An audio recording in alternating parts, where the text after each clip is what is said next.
I am extremely happy to be with you in New York today for our 10th Rendezvous littéraire Rue Cambon, the first one to be held in the US. Tonight, we are thrilled to welcome the writer Siri Hustvedt and discuss her work alongside writers Rachel Eliza Griffiths and Erica Wagner. Siri, you are the author of a poetry collection, multiple novels, and prestigious award-winning essays. It is difficult, and you'll understand why, and very difficult to summarize your work in only a few lines. So prolific it is, not to mention the many subjects, universes, and emotions it spans. You are passionate about so many topics, about neuroscience, psychology, psychoanalysis, psychiatry, literature, philosophy, sociology, anthropology, ethnography, painting, cinema, poetry, music. It's like the list is endless. In your research, you question the ambivalence of our relationship to motherhood, suffering, mental health, body shaming in Western culture, the sexist prejudice that persists when a woman is in a position of power, whether it be in creative or academic fields, and many other burning topics agitating our society today. Thank you so much, Charlotte. And I am delighted to be here in my native city of New York to host this wonderful event with Chanel, part of the Rendezvous littéraire Rue Cambon. Siri is a New Yorker too, the one who came here from Minnesota a few years ago now. No doubt will discuss what being a New Yorker means to her these days. Her first novel, The Blindfold, was published in 1992 and set out her stall. It is a novel with multiple perspectives, multiple ways of seeing the world, and Siri has delighted in polyphony from that day to this. She is the author now of 7 novels, including What I Loved, The Blazing World, and most recently, Memories of the Future. Her essay collections include A Woman Looking at Men, Looking at Women, and Mothers, Fathers, and Others. I will add, however, that her memoir, The Shaking Woman, or A History of My Nerves, is a valuable addition to the canon of philosophical and scientific autobiography. I am also delighted to introduce Rachel Eliza Griffiths. Eliza is a poet, a visual artist, and a novelist. I'm so excited to read her novel, Promise, which will be published in July, and which has been described by Marlon James as both magical and magnificent. So I'm going to start with a question for you, Siri. You are such a prolific author, and your work is very various. You write in so many forms, on so many subjects. What are the origins of this boundless curiosity? You know, I've often asked myself, what is the source of human curiosity? You know, you see it in dogs, right? You let a dog out of the car when you take a trip, and the dog goes and forages and sniffs everywhere. I think this is this is a mammalian business, right? We share this with other creatures. And what we have, right, that other creatures don't, is reflective self-consciousness, an ability to see ourselves as other people, able to use many, many different languages. And that, I think, creates another form of curiosity and dissatisfaction. So you have to have a curiosity, but then you sniff around and you're not satisfied. And that leads you somewhere else, to another book or another discipline that's taken on the same question, but in a different way. Fascinating. Charlotte, what were some of your thoughts in returning to Siri's work for this event? What was it like for you to look over this body of work as a whole? Well, I was so surprised to see the freedom in which she can go from one subject to the other and combined so many different perspectives. And that's a real talent, to be able to combine neurosciences and literature and psychoanalysis, poetry, and do it in such a natural way. And also I was impressed by her constant attention to the singularity of each story, of each situation, and that capacity to go from the extremely singular and personal to something more universal, and then going back again to that singular experience. Eliza, you're an artist who works in different forms and different media. And to me, I see a connection with Siri's work because of that. So how do you think about Siri's work? One of the many things I love about Siri's work is that she explodes our expectations of narrative and how narratives are made and who is narrating. Stories about women's lives, about our psychological selves. She kind of unpacks history and memory and sensuality in the body, always questioning the body, always questioning who is looking at that body, who is claiming that body.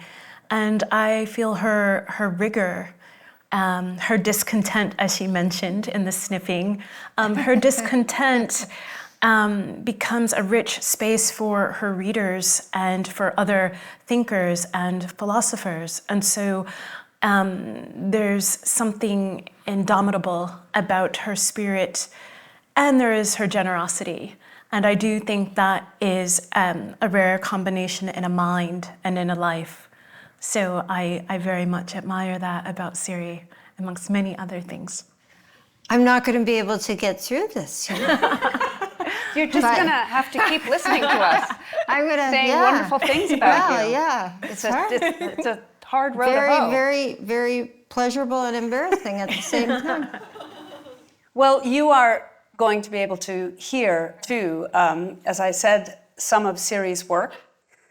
For our first reading, we'll hear a little extract from her most recent novel, Memories of the Future. It is a layered text as its protagonist, S.H., looks back on the time, the late 1970s, when she moved from Minnesota to make a life in New York City. It is a novel, too, about female identity that speaks to the MeToo movement with incisiveness and humor. Eliza. We all suffer and we all die, but you, the person who is reading this book right now, you are not dead yet. I may be dead, but you are not. You are breathing in and out as you read, and if you pause and place your hand on your chest, you will feel your heart beating, and there must be light in the room where you are, a light from a window or a lamp or a screen that illuminates the page and part of your body as you read. Doors have been opening and closing, and memories have been coming and going, and would-be heroes have left one story after the other. The mysterious limping gentleman arrived in Bath long ago, but the MLG may be worth following, even if it turns out he's the wrong man. Life inside and outside novels is crowded with wrong men and women, one misleading character after another, whose wooden legs, eye patches, crutches, scars, beards, and spectacles may or may not be part of a disguise. But a man or woman doesn't need a wig or a false nose to deceive. He or she can do it just as ably with a smile or placating words or a friendly manner. We are still following several persons who may or may not have keys to the story. When I listen, I can hear their footsteps in the streets of the city I imagine as I write and you read. To write a book is, for all the world, like humming a song or whistling a tune or striding down the street. skipping a little, and then breaking into a run before returning to a saunter. The most important thing of all is to keep time. Thank you so much.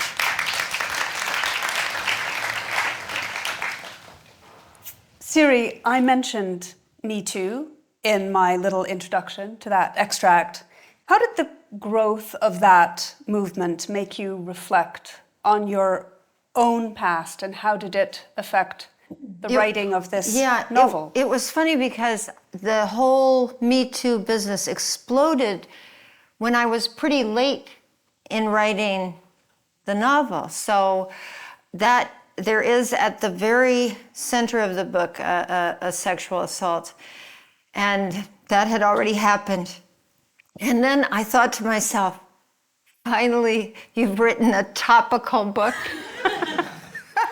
It didn't really turn out that way. I mean, it was hardly mentioned. I guess it's because it's not really conventional, or it didn't take up the Me Too movement in the way that it usually is. But I think, seriously, the most important aspect of that, which is still going on, I don't think of it as finished, even though media often talk about it that way, that there was a contextual movement, a shift in the social values around molestation, assault, grabbing, whistling. You know, when I was a young woman, and The Memories of the Future is essentially a dialogue between an older narrator and the younger person. It was just business as usual, fending off, aggressive men here and there, and it never entered one's mind to report it unless, there was real blood and guts and rape involved. And I think that shifted. If a man is massaging your leg under the table, that happened a couple of times to me long ago. And it is now, I think, acceptable to say, if you don't take your hand off my knee in this circle of people, I'm going to ask you to get out of here. But that wasn't the case. There was really no social outlet. I think this is changing, and that's a very good thing. Now, Me Too, it was often centered on famous, beautiful actresses with money.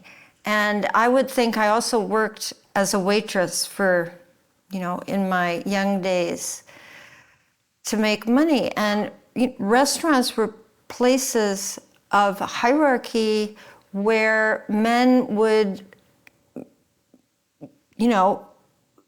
use their power, however small it was. Exercise their power. Yes, to make sexual advances on the underlings. This is still true. And I think we have to, keep talking about these hierarchies, of gender, race, and class that are ongoing. How, Charlotte, how does this extract speak to your feelings about literature and the possibilities literature offers us as readers? So many possibilities. First of all, it's the possibility to transcend time and just the fact of saying the writer's present is in connection with the reader's present, although there can be hundreds of years separating the two. And it seems very banal, but it's incredible. And just the fact that you stress out the bodily sensations of thinking of the reader, how he will be sitting and feeling sensations, we realize how that connection that kind of abolishes chronology, and that's one of the great powers of literature. Eliza, as this extract suggests, the reader is a figure of hope because the reader is in the future, beyond the work of the novelist herself. I wonder how you feel about your readers and series, how you think about readers. I mean, in our conversation now, I'm realizing one of the things that occurs in literature is the reader becomes a witness to the reckoning that the author is having in this kind of intimate way, but also in this kind of public way, and that the reader is there to acknowledge the urgency and immediacy and embodiment of that living perspective as it's happening, but also to function as this space of time and to meet the author in a kind of way where they're both alive suddenly and suspended in the past, present, and future, which are all happening at the same time, because you travel with the author, but then you're from the future, and then they are envisioning themselves in the future. And I think that's quite fascinating and compelling, that there is this intimacy that happens even when you return to a text repeatedly, that you bring a different offering to yourself. Yeah. And that novelist, living or dead, they're bringing something toward you to be recognized between the two of you. And that reciprocity or that invisibility is something quite powerful. Yeah. And I think it's always often powerful, particularly in series work. That it makes me want to ask, before we move to the next extract, Siri, because it seems to me we are often, I want to say, prisoned in an idea of chronological time. Obviously, every day we move forward through our days and events happen. But I feel that your work recognizes that that's not necessarily how we experience time. Yeah, I mean, this is a great philosophical question that has never been answered, right? What is time? And there are all these theories in physics, as people know, that there is no such thing. There's a space-time static reality, which in Memories of the Future, I compare to a library. The idea in physics is that you can go back and nothing will be changed. It's very strange. And to be humble in the face of temporal reality is important, but also to understand that we are continually taking from the past, reading. We have neighbors from, the ancients or from completely other cultures, and they can become intimate friends through the drama of reading. I am sometimes amazed that other people aren't amazed by this, right? And so I did want to acknowledge the reader. Every book is made between a text and a reader. It is an alive business. It is not dead. Yeah. And, it's important to recognize the temporal magic of reading. And it often goes unnoticed. Our next reading is from The Shaking Woman, or A History of My Nerves, first published in 2010. While speaking at a memorial event for her father, Siri tells the reader, she suffered a violent seizure from the neck down. In this wonderful, uncategorizable memoir, the author tracks her condition and its treatment, but also its meaning and significance. The first time I shook, I was standing on home ground. It wasn't only that my father had taught for many years at the college. As a child, I had lived on that campus because my professor father had a second job as head resident of a men's dormitory. That old building has since been torn down, but I remember its murky hallways, its smells, the elevator with its red door, the soda pop machine glowing on the floor below us, and the button on it for Royal Crown Cola. I remember the fat kind janitor Bud, with his dusty gray pants, the forbidden upper floors where my sister Liv and I ventured a couple of times. I remember the view from the window in our apartment, where I stood one Easter and cried. On that day of hats and gloves and light spring dresses, convention dictated warm and sunny, but what I saw through the window was snow. I remember when I learned to ride a bicycle on that same ground one spring, and the feeling I had when my father let go of the bike and I pedaled off alone, weaving a little, but joyous the moment I understood I had been released and was still upright. I remember the power plant where my father took me and Liv through the billowing white smoke and the blast of heat and the roar of machinery into a small room near the back of the building where a man made ice cream and gave us samples for free. I remember lying over the grates outside the library and studying the candy wrappers and cigarette butts and various kinds of debris that had fallen down there, and how absorbing it was just to look at those things. We moved outside town before I entered the 3rd grade, but aside from a few fragments from my 3rd and 4th years, my autobiographical memory from 5 through 9 is largely fixed on that campus. Places have power. Did standing there on that familiar ground unleash the reality of death for me, the presence of an unspeakable it? After all, I live in New York and didn't see my father on a daily basis. In New York, it was ordinary that he should be missing from my life. Was I thrown into a subliminal realization that his absence was permanent, irrevocable, without being consciously aware of the turn taken inside me? Did the faces of people I knew from my childhood hurl me back to an earlier self? Did the shuddering have something to do with occupying my father's place? Quite literally, standing in a place I felt belonged to him. Was the sight of that green lawn outside Old Main where my father once had his office, the image of which is scratched into my memory because I walked there again and again, not only as a child, but as a girl, and then as a young woman when I was a student. But it wasn't the vision of the place that started the convulsion.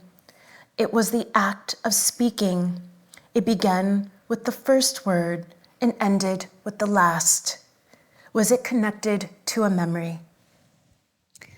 Thank you so much, Eliza.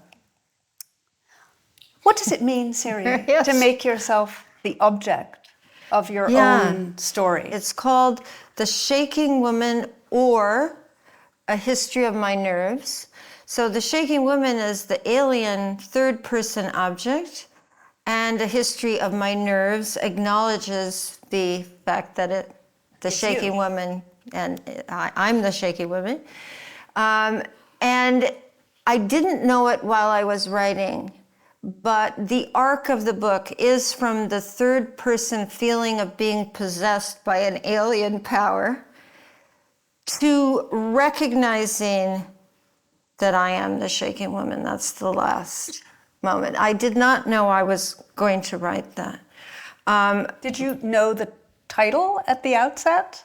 Yes, I think I had the title, and I knew that it was going to be an open-ended investigation, but I did some writing in the process. So I would write after I had seen a specialist of some kind and record it, which was, you know, there are real funny parts in this book. And I think that combination of the intimate and the personal, and withdrawing quite far away and talking about the nature of memory, telling neurological stories, and was a kind of freedom. Writing the book, I think, actually had a therapeutic value that I didn't know about while I was writing it. How interesting. Yeah, because the very telling of it, not only as a personal story, right? Not only as, could this be about my father? What happened to me? What was going on? But through many other possible explanations taken from different disciplines. So I thought of it as a funnel that you keep turning around the same problem. And the fact that I had already been studying neuroscience and psychiatry and had many friends in those fields, none of whom could diagnose this problem. And then I heard, after I finished the book, from many people who wrote to me, actually, who had shaking disorders of one kind or another that were undiagnosed. And it turns out there is a whole world of shaking out there without a name. We're getting into, for the final reading, Yes. which is from the essay, What Does a Man Want? Such a good question. In Siri's collection of essays, Mothers, Fathers, and Others, published in 2021. In it, she raises the issues of the origins and implications of misogyny, woman-hating by another name, and draws attention to the ongoing destructive power of a patriarchal society. The irrational demand that fuels misogyny is like the double image found on a coin. On one side is the perfect, caring, sacrificing, loving, natural mother, a being who does not and has never existed. Flip her over, and you find her evil twin, the rejecting, selfish, unnatural mother who seeks power. The irony is that mothers are already powerful, not always, but most often, the source of food and succor in infancy. The fact that there are men who mother has had little effect on the idea that mothering is female. The idea remains stubborn. The absence of mothering of one kind or another means peril. And that scary, potentially abandoning mother must be punished. She is the source of male and female moral outrage. Human beings, all human beings, are caring and rejecting, kind and cruel, generous and selfish, admittedly to varying degrees. But ambivalence is a feature of much of our intimate emotional lives. A woman doesn't have to be a mother to be punished. In fact, being childless can be a synonym for selfish. All women are expected to act on this cultural imperative, the absurd demand that I, the woman, exist only for you, the eternal man-child, to soothe, placate, feed, hold, admire, and adore you. And if I do not perform this part to your full satisfaction, I am a spoiled, wicked, heartless bitch, a witch. The oaths and punches and kicks that come my way are well deserved. When my niece was 3, she said to my sister, her mother, "You know what's funny, Mom?" "No," said my sister. "Sometimes I love you so, so much, and other times I hate you." All intimate relations are complex mixtures of emotion, of love and hate, but patriarchal structures in the West have enforced a prolonged infantile fantasy in many men, especially those at the top of the heap, or those at the top of the particular heap, that women, like the mythical Eve, were made for them. The idea that they were once inside a woman, and that a woman's body was instrumental in making them, has to be suppressed in mythical cultural ideas, which bleed into what is supposed to be stripped of all myth, parts of science. And if male heterosexual desire for women enters the picture, The need to embrace the mixed angel-demon creates a poisonous emotional stew. When gender, subversion, racism, class, or other factors are added to the patriarchal stew, it becomes all the more deadly. And the people we call women, a diverse lot to be sure, may also become ingredients in the concoction to protect themselves from punishment, to align themselves with men or their status on the societal ladder. Don't rock the boat, stand by your man, or to placate themselves with a delusion that they are by nature kinder, gentler, sweeter beings. Thank you. I'm going to start with you, Charlotte, because I know this passage from Siri's work spoke to you particularly. How does it fit into your thinking about misogyny and specifically about the way the mother and the mothering body is viewed in wider society? Well, I just loved the title of the essay, What Does a Man Want? And I just, immediately was very excited to read it. We talk a lot about, misogyny, but in a way, it's always underestimated somehow. Yes. It's so widely spread, and it concerns every culture, every continent, every social condition. But what's interesting in that passage is we think that misogyny is within a system of values, of ideas, that if we deconstruct that, then, we can rebuild a more equal society. And we come back to the body-mind connection, because the simple fact that no one reflects on the idea that we all come, no matter what is our relationship with our mother, if we've been abandoned or not, if we had a loving mother or not a caring mother, we all came to this world because a female body accepted us, or somehow we had to go through that. What is your best hope, Siri, for pulling ourselves out of that patriarchal stew? Yeah, I'm very interested in this because I think it's important to address gestation and birth, the reproductive body, how this is involved in what we think of as misogyny, how the body itself is identified with feminine and female processes, and the mind, the intellect, is identified with masculinity. This is an old business. In the symposium, Plato taught everybody's pregnant, but there's two different kinds of pregnancy: the natural pregnancy of the female, and then there's the male philosopher's birth of ideas, and that is superior. We are still trading on the pregnancy of the symposium, and we have to, I think, talk about it.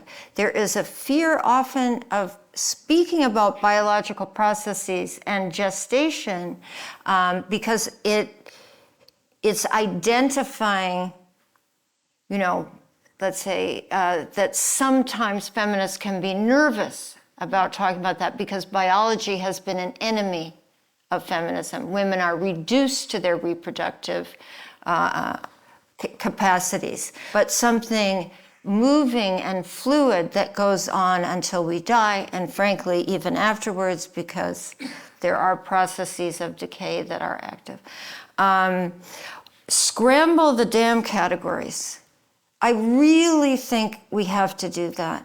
And if you question them over and over again, not in some feeble way. I mean, you see this in media all the time.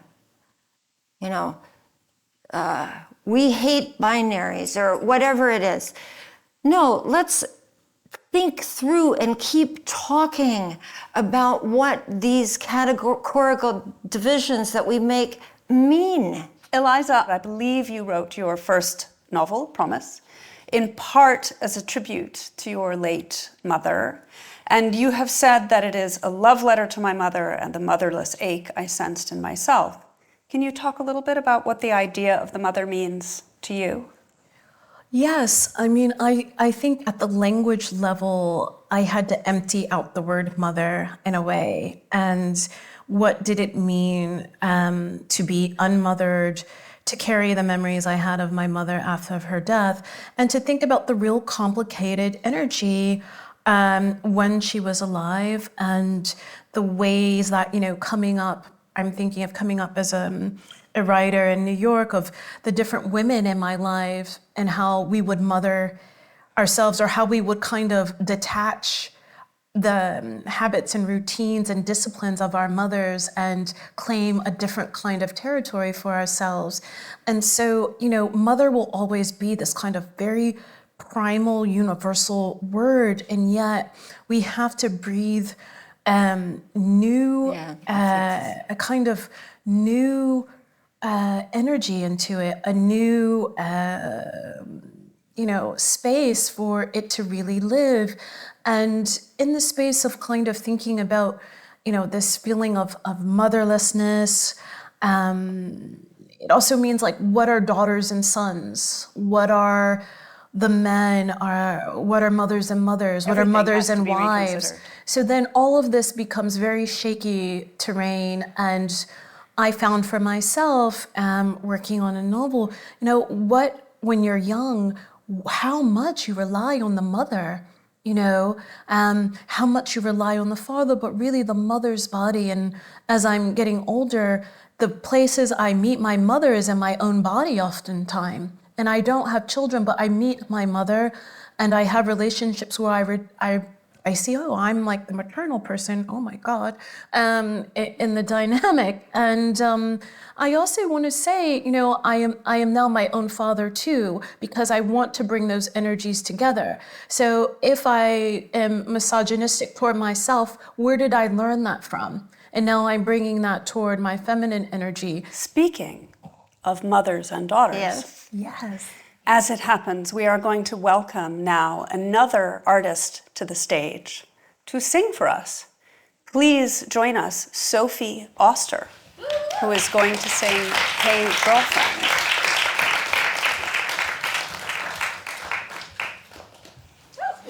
Hey.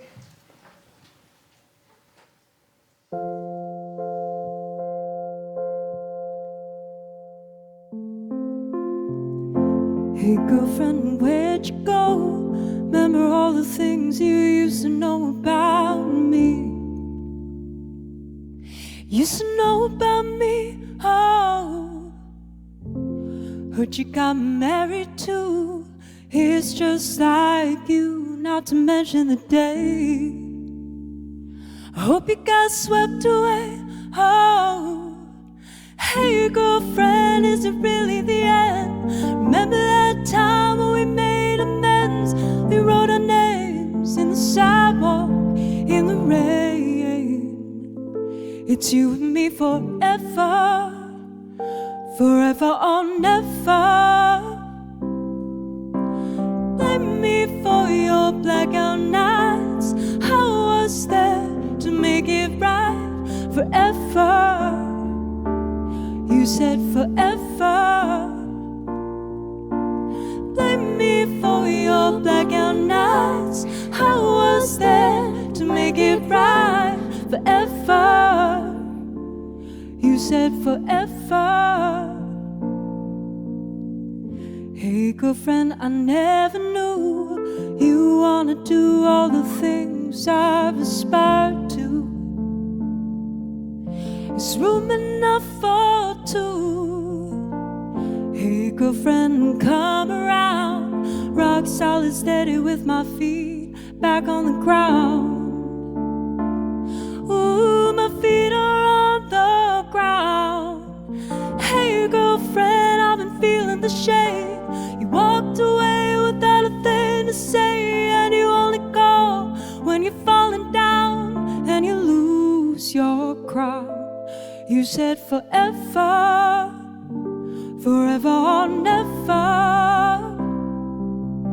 Blame me for your blackout nights. I was there to make it right forever. You said forever.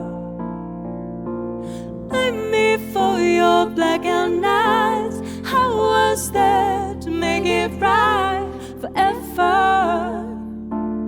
You said forever. And yes, it is true that I'm fine without you, but every now and then I get a little bit lost without you. You said forever, forever or never. Blame me for your blackened eyes. I was there to make it right forever. You said forever. Blame me for your blackened eyes. I was there to make it right forever. You said forever. You said forever.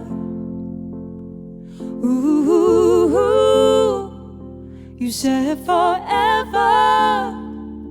You said forever.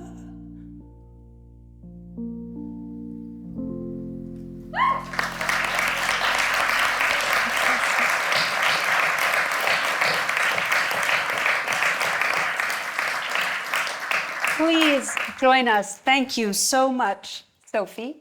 And I'd love just the two of you to talk briefly about what that song means to you and how you sort of think about it together. So, Hey Girlfriend was written about an old friend of mine that we grew up together. We did everything together. It was the so-called BFF. And, you know, we drifted apart as we got older. And it was one of those relationships that I kind of held on to for a really long time. I wanted that relationship. And then I realized that it was really over.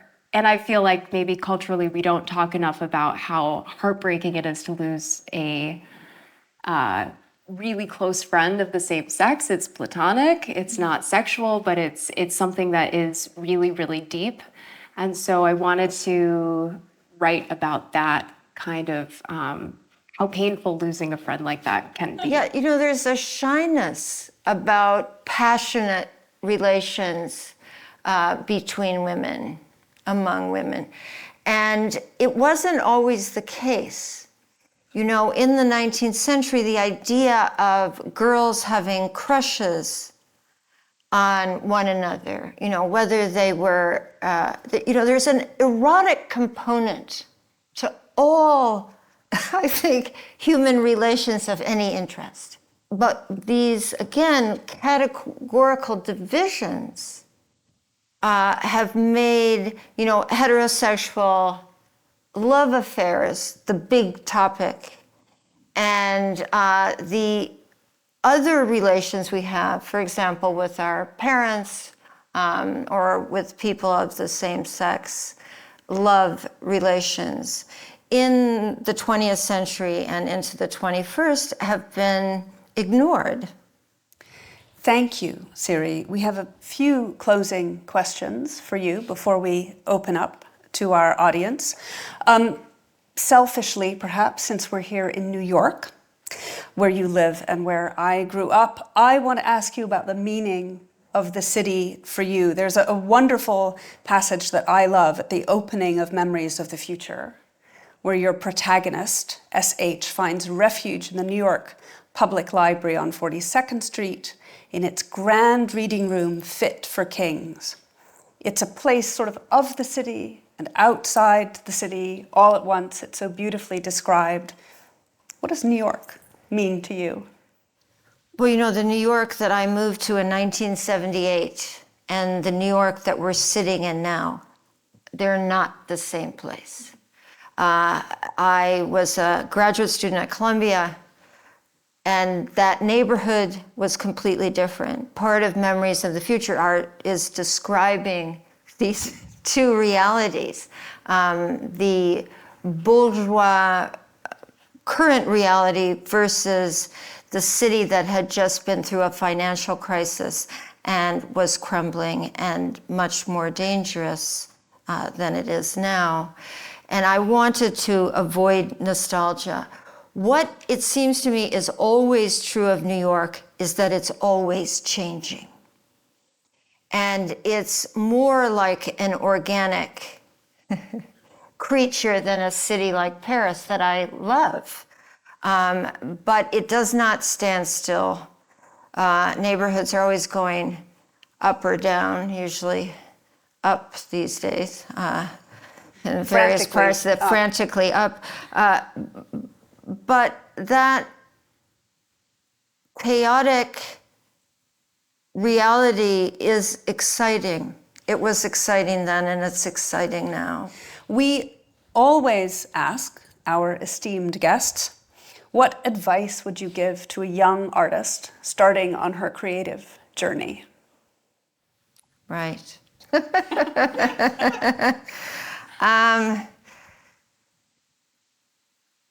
Yeah, I said this earlier today, but when I was 15, my mother gave me the most beautiful advice, and I keep thinking about it. She said, don't do anything you don't really want to do.